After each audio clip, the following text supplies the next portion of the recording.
हरे कृष्णा, राधे राधे। तो आज की वीडियो में मैं आपको जया एकादशी की बहुत ही सरल पूजा विधि बताऊंगी। जया एकादशी माघ मास में शुक्ल पक्ष में आने वाली एकादशी को कहा जाता है। इसे अजा एकादशी के नाम से भी जाना जाता है। इस दिन भगवान विष्णु के स्वरूप कृष्ण जी की पूजा की जाती है। शास्त्रों के अनुसार जो भी जया एकादशी का व्रत करता है वो कभी भी प्रेत योनि में नहीं जाता है। इसके साथ ही संसार में सभी भौतिक सुखों की प्राप्ति होती है और अंत में मोक्ष की प्राप्ति होती है। जया एकादशी का व्रत करने से मनुष्य ब्रह्म हत्या के दोष से भी मुक्त हो जाता है। सभी प्रकार के ज्ञान, तप और यज्ञ का फल हमें जया एकादशी के व्रत को करने से मिल जाता है। तो अगर आप ये व्रत न कर सकें तो आप इस दिन भगवान विष्णु जी के किसी भी स्वरूप का आप पूजन जरूर करें और जया एकादशी की व्रत कथा आप जरूर सुने।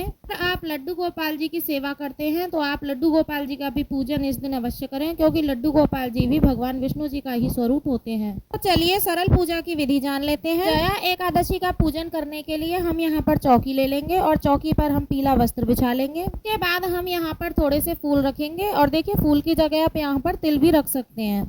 और फिर उसके बाद आपके पास कोई भी भगवान विष्णु जी की फोटो या प्रतिमा, आपके पास कोई भी स्वरूप उनका है, आप उसे वहां विराजमान कर लेंगे। देखिए इसी के साथ हमने गणेश जी को भी विराजमान कर लिया है। अगर आपके पास गणेश जी की कोई फोटो या प्रतिमा नहीं है तो आप सुपारी से भी गणेश जी बना सकते हैं। उसके बाद साइड में यहाँ लड्डू गोपाल जी को विराजमान करेंगे। तो आप लड्डू गोपाल जी की पूजा सेवा करते हैं तो आप जया एकादशी के दिन लड्डू गोपाल जी की पंचामृत से स्नान जरूर करवाएं आप उन्हें, और पीले रंग के वस्त्र पहनाएं। यहाँ पर अभी सर्दियां हैं तो मैंने उनको ऊनी वस्त्र पहनाए हैं। अब हम पूजन प्रारंभ करेंगे। तो सबसे पहले हम शुद्धिकरण करेंगे। तो लड्डू गोपाल जी को हमने पहले ही स्नान करवा दिया था और सभी को फिर हम फूल से छींटे लगाकर भाव रूप में स्नान करवा लेंगे। दीवा प्रज्वलित करेंगे। तो दीवा आप देसी घी का जलाएं या फिर आप तिल के तेल का भी जला सकते हैं।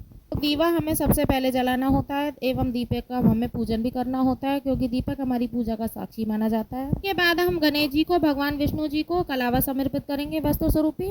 आपके पास जनेऊ है तो आप जनेऊ समर्पित कर सकते हैं, नहीं तो आप कलावा भी समर्पित कर सकते हैं। तो देखिए इसके बाद हम गणेश जी को, विष्णु भगवान जी को, लड्डू गोपाल जी को, सभी देवी देवताओं को हम तिलक करेंगे चंदन से। भगवान विष्णु को पीला रंग अति प्रिय है, इसलिए हम पीले चंदन से तिलक करेंगे। आपके पास पीला चंदन ना हो तो आप हल्दी से भी तिलक लगा सकते हैं। इसके बाद हम दिए का भी विधिवत पूजन करेंगे। इसके बाद देखिए गणेश जी को हम लाल रंग के पुष्प समर्पित करेंगे। तो देखिए मेरे पास यहाँ गुलाब के फूल हैं, मैं उनको समर्पित करूंगी गणेश जी को। के साथ ही भगवान विष्णु जी को पीला रंग अति प्रिय है तो उनको हम पीले रंग के पुष्प समर्पित करेंगे। तो देखिए भगवान विष्णु जी के आप कभी भी पूजन करें या लड्डू गोपाल या फिर भगवान विष्णु जी का कोई भी स्वरूप हो, आप उनकी पूजन करें तो तुलसी दल आप अवश्य उनको समर्पित करें। बिना तुलसी दल के वो भोग ग्रहण नहीं करते हैं। साथ ही आप दक्षिणा समर्पित करें। दक्षिणा हमारी पूजा में रही कमियों को पूरा करती है। गणेश जी को हम अलग से भोग समर्पित करेंगे, क्योंकि गणेश जी के भोग में तुलसी नहीं डाली जाती है। देखिए माँ का महीना है तो हम भोग में रेवड़ी समर्पित करेंगे भगवान जी को। के साथ ही कोई भी ऋतु फल आप ले सकते हैं और भोग में समर्पित कर सकते हैं। बाद हम भगवान विष्णु जी को जल समर्पित करेंगे। तो जल में हमें तुलसी अवश्य डालनी है। तो मैं आप कोई भी ऋतु फल समर्पित कर सकते हैं। आप कोई भी दूध से बनी हुई मिठाई समर्पित कर सकते हैं भगवान जी को।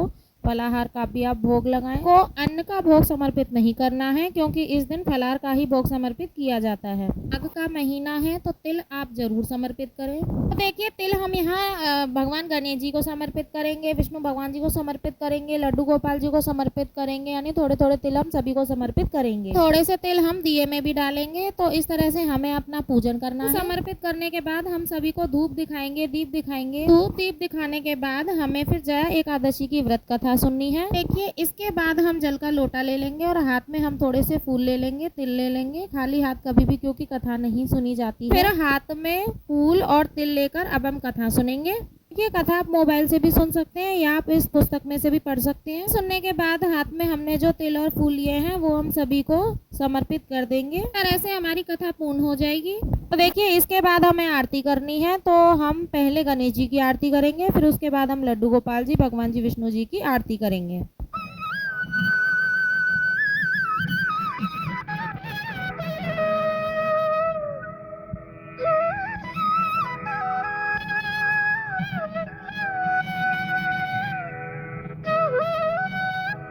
देखिए आरती करने के बाद हम पूजा में रही कमियों के लिए क्षमा याचना करेंगे और अपनी मनोकामना पूर्ति के लिए प्रार्थना करेंगे। तरह से जया एकादशी की पूजा हमारी पूर्ण हो जाएगी। बाद जो जल का लोटा है उससे हम सूर्य देवता को अर्घ दे देंगे।